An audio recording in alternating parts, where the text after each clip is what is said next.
Mr. Miliband, who was also Gordon Brown's Energy and Climate Change Secretary, appeared on several shows this morning accusing the government of putting Britain in an energy crisis. This winter, millions of homes around the world are facing little or no power because supplies of coal, gas and oil used to provide energy are in alarmingly short supply.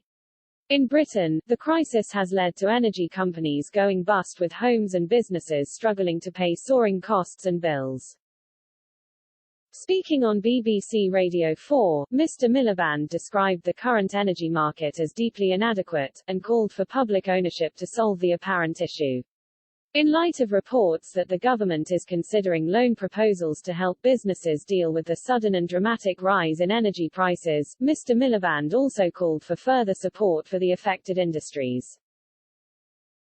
His comments come after he claimed last week that the UK is facing an energy crisis because we haven't built a resilient energy system.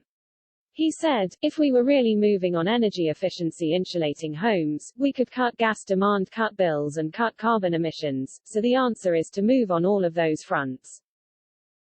But some have asked what Mr. Miliband did during his time in power to achieve this. Steve Hawkes, Director and Senior Vice President for Issues and Public Affairs at Burson, posted on Twitter, Ed Miliband on Today speaking the energy crisis. Energy policy has been a shambles for years, but I'd love to know what the former Labour government did when he was Energy Minister in 2008 to build more capacity. Others were quick to point out that numerous green levies were introduced by Labour, from taxes to help fund domestic solar panels and windmills and subsidies for strict European greenhouse gas limitations. Experts warned Mr. Miliband in 2013, that by 2020, 33% of household electricity bills would go towards green taxes. They said it could mean consumers would have had to pay £270 extra a year to fund some green initiatives imposed by Mr. Miliband.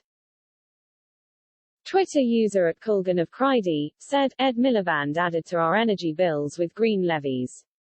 More of Ed Miliband's and Labour's hypocrisy. Another, under the username at A2__1T added, the interview of Ed Miliband was typical of BBC.